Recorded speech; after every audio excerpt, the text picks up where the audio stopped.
15 heures, c'est l'heure de votre journal. Madame, monsieur, bonjour, bienvenue. Tout de suite, voici les titres de cette édition.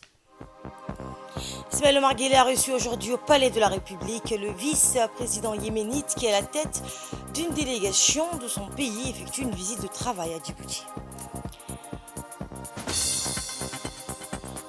Et le Palais du Peuple a abrité le premier forum d'investissement Djibouti-Malaisie. Dans l'actualité internationale, un nouveau groupe d'otages retenus à Gaza a été relâché hier en échange de la libération de 30 Palestiniens emprisonnés par Israël.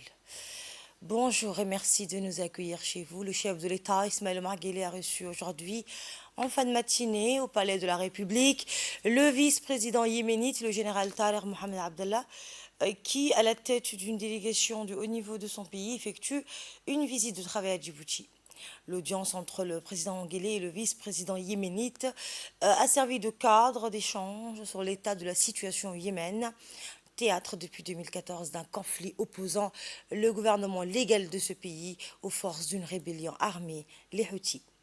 Les voies et moyens d'étendre dans la durée la trêve entérinée à plusieurs reprises entre les protagonistes de la crise yéménite et l'état d'avancement des pourparlers de paix et de réconciliation conduits régulièrement entre eux, notamment sous l'égide des Nations Unies, ont entre autres été évoqués au cours de cette rencontre.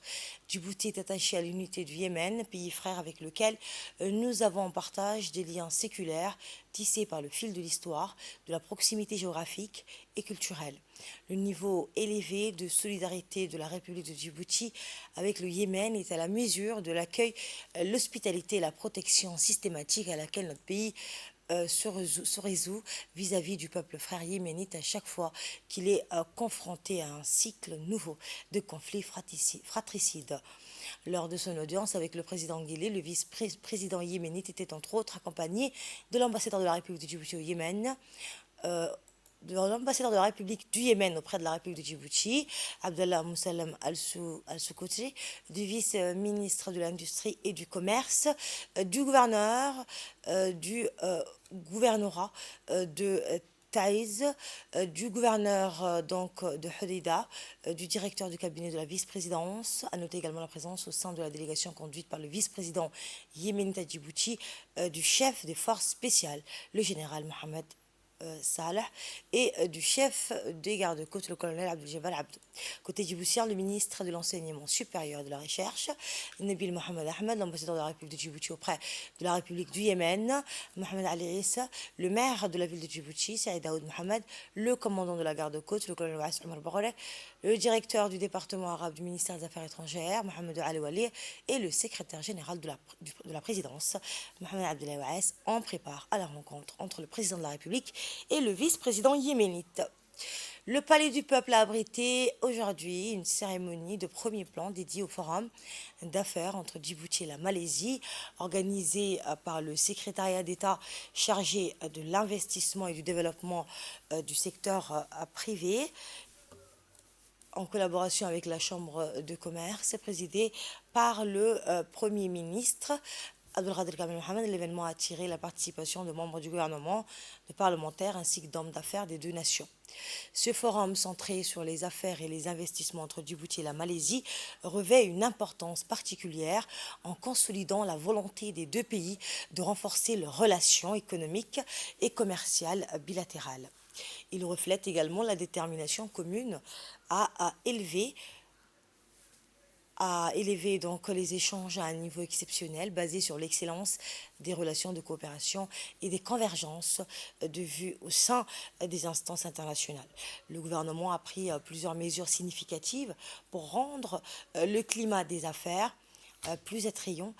Parmi celles-ci figure l'octroi d'avantages fiscaux tout au long des phases de réalisation et d'exploitation des investissements, l'adoption d'un code du travail souple favorisant la flexibilité et la liberté d'embauche, la création d'un cadre de dialogue public-privé et la possibilité donc de recourir à l'arbitrage du Centre international pour le règlement des différends relatifs aux investissements en cas de litige.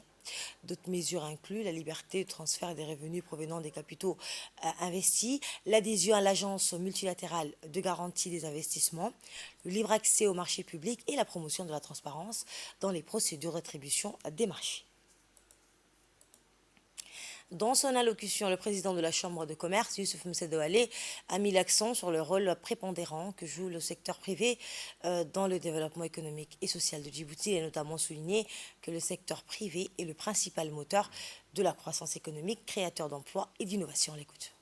C'est avec un honneur et un plaisir que je prends la parole en ma qualité non seulement du président de la Chambre de commerce, mais aussi président du conseil d'administration de l'Agence nationale de la promotion des investissements. Je remercie du fond du cœur la délégation qui nous vient de loin, de la Malaisie, un pays frère et ami, auquel je souhaite, en mon nom et au nom du secteur privé, la bienvenue. Permettez-moi d'exprimer ma profonde gratitude envers nos deux pays pour leur engagement en faveur de la promotion des affaires et de la coopération. Ce forum revêt une importance particulière, symbolisant notre volonté commune de renforcer les liens économiques entre nos deux pays et de créer une synergie et des opportunités profitables pour nos deux communautés d'affaires. Dans le même sillage, la secrétaire d'État chargée des investissements a souligné l'importance des investissements dans le développement économique et social de Djibouti. Elle a notamment déclaré que les investissements sont indispensables pour créer des emplois, stimuler la croissance économique et améliorer les conditions de vie des populations. Voici un extrait de son discours.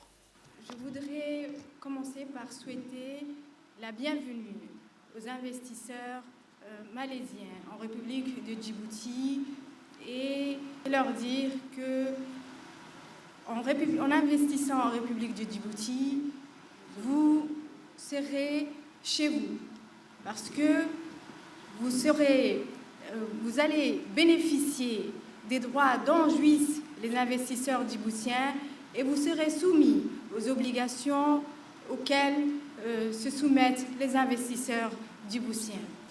Je voudrais vous dire également que la République de Djibouti, elle réunit les critères d'une économie qui est favorable aux investisseurs. Nous disposons d'une économie stable politiquement et économiquement. On est renforcé par le franc Djibouti qui est fort, stable et indexé au dollar.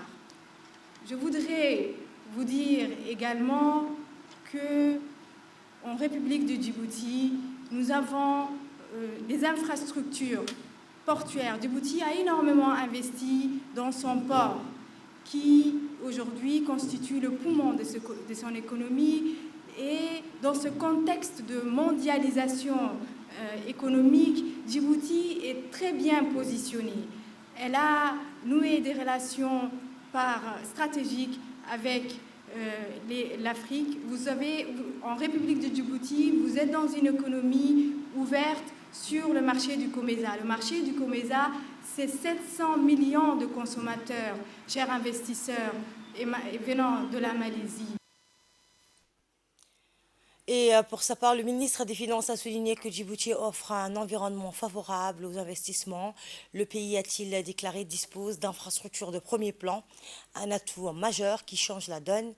Plus loin, il a cité la connectivité grâce aux câbles sous-marins et un autre atout important pour Djibouti. Le pays, a-t-il ajouté, est relié au monde par une dizaine de câbles sous-marins qui fournissent une connexion Internet ultra rapide et fiable, ce qui est essentiel pour les entreprises qui souhaitent investir à Djibouti.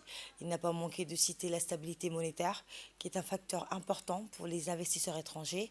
Djibouti, a-t-il souligné, a une monnaie stable, le franc djiboutien, qui est indexé sur le dollar américain. Cette stabilité permet de planifier leurs activités avec plus de certitude. Le ministre de l'économie et des finances a cité plusieurs exemples concrets d'opportunités d'investissement à Djibouti. Il a notamment évoqué le développement du secteur portuaire, la construction d'une nouvelle zone industrielle et l'exploitation des ressources naturelles du pays, telles que le sel et le phosphate.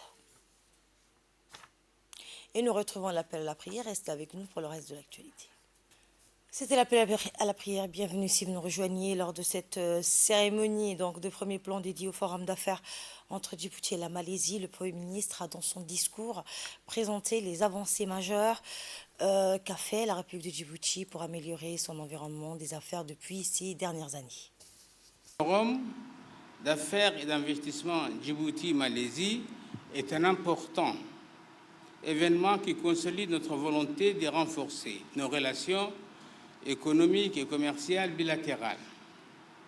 C'est le reflet de notre volonté commune de hausser à un très haut niveau nos échanges avec la Malaisie sur la base de l'excellence de nos relations et de coopération et nos convergences de vues au niveau des instances internationales.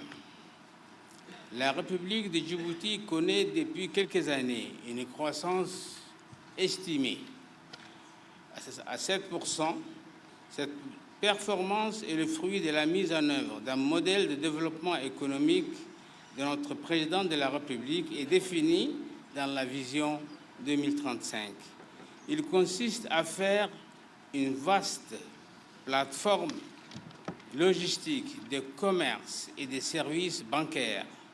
Afin de réaliser cet objectif, le gouvernement a investi massivement dans des secteurs clés tels que les infrastructures portuaires, ferroviaires et de télécommunications. Nous sommes le seul pays africain à avoir 9 câbles dans ce pays.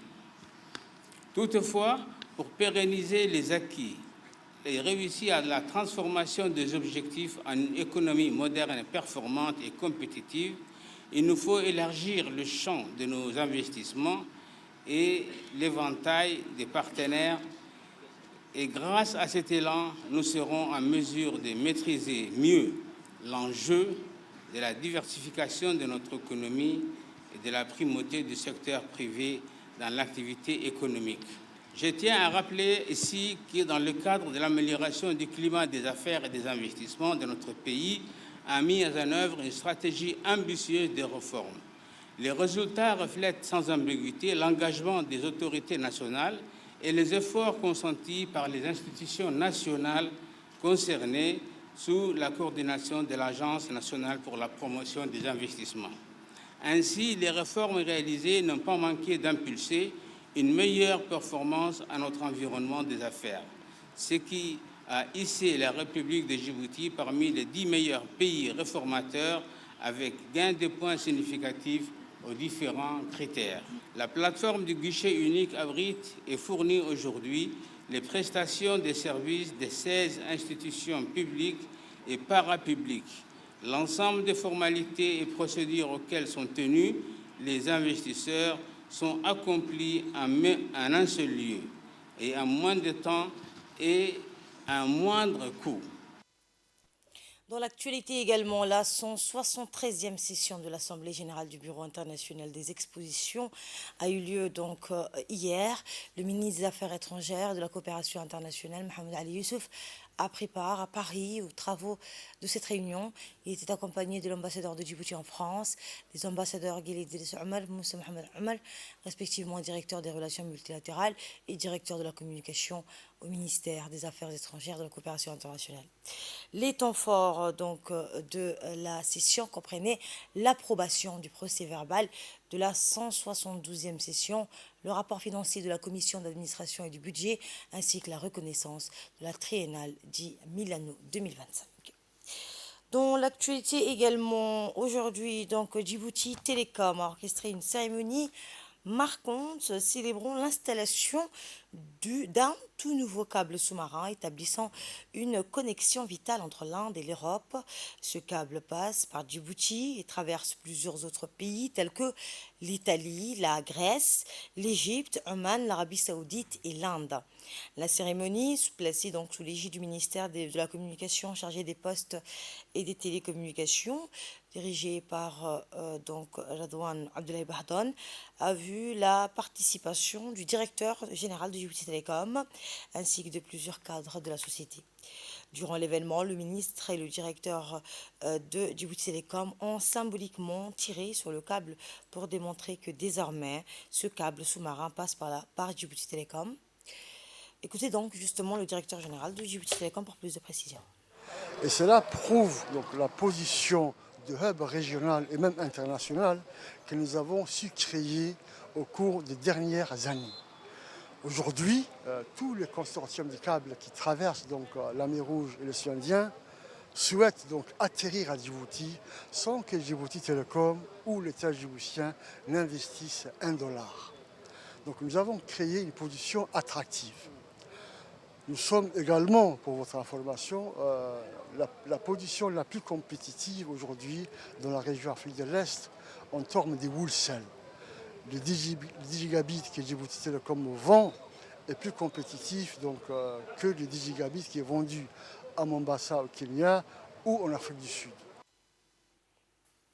L'installation donc de ce câble sous-marin ultramoderne marque une avancée significative dans le domaine des télécommunications pour Djibouti. Elle offre une opportunité sans précédent pour le pays d'être au cœur des échanges de données internationaux tout en renforçant sa position en tant que centre stratégique de connectivité régionale et mondiale. Écoutons le ministre de la Communication, M. Radouane Abdoulaye Bahdon. Aujourd'hui, on est ici le 29 novembre 2023 au Siesta pour accueillir le câble sous-marin IEX. IEX, c'est India Europe Express. C'est un câble développé et construit par un opérateur indien et les GAFAM font partie du consortium. Ce câble sous-marin a une longueur de 9775 km et il est doté de la dernière technologie en termes de câble sous-marin avec une capacité de 200 terabytes par seconde. C'est-à-dire que ce câble est très performant. Aujourd'hui, j'ai l'occasion d'annoncer à la population que les tarifs de téléphone et d'Internet de Djibouti Telecom vont diminuer, Inch'Allah Ta'ala, en 2024. Sans oublier aussi la fibre optique qui va être déployée, non seulement dans la capitale, mais dans le chef-lieu, à des prix abordables.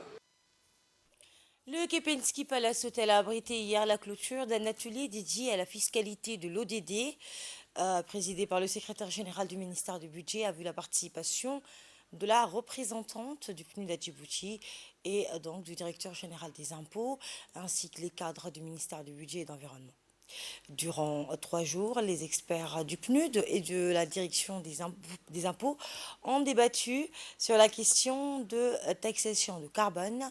Comme vous le savez, le changement climatique est une réalité incontestable et sa lutte requiert donc l'engagement de tous, à tous les niveaux.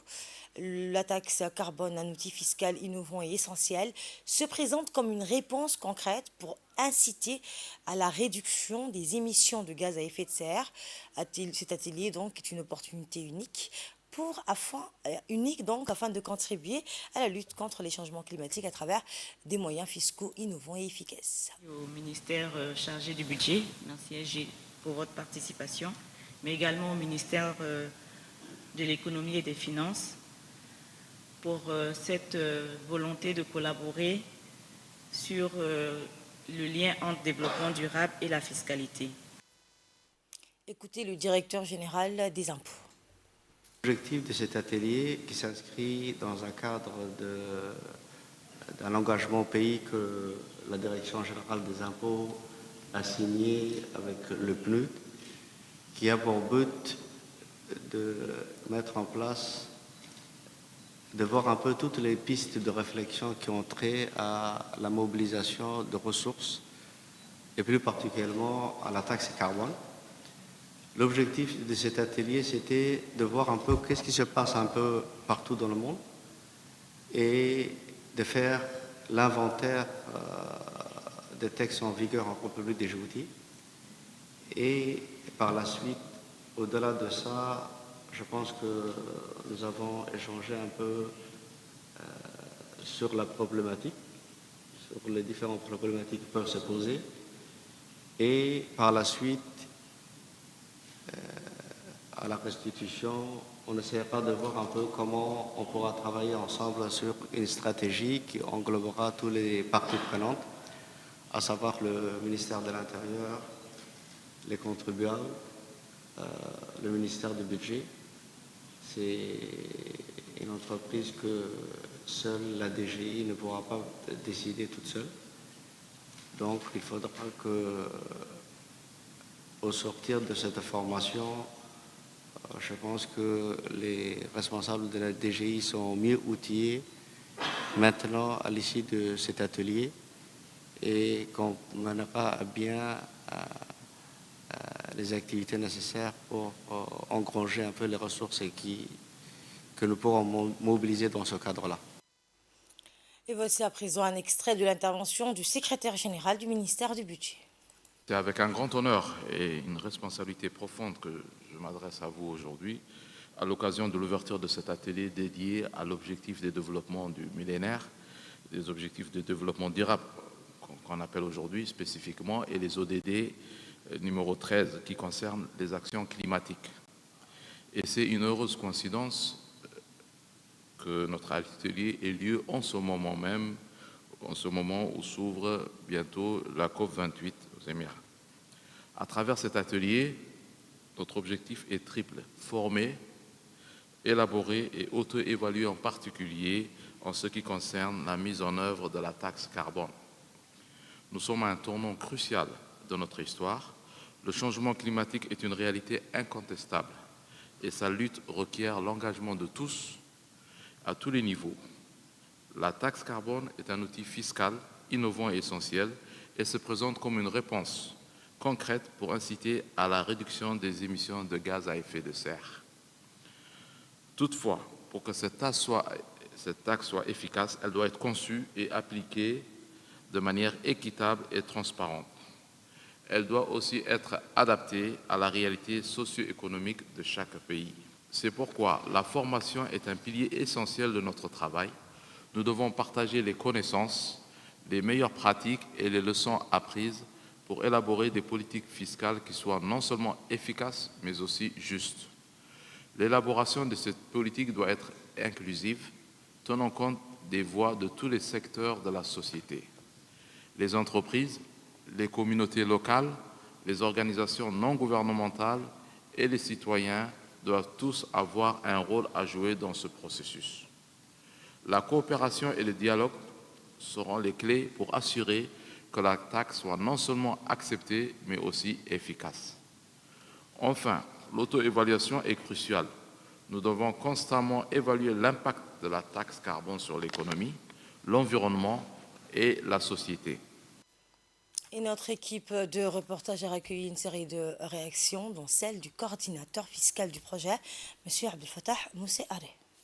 Suite à la signature des accords de Paris par notre pays en 2015, les accords sur le climat, un mécanisme de contribution et de compensation carbone a été créé en 2023 par un décret signé par le président de la République.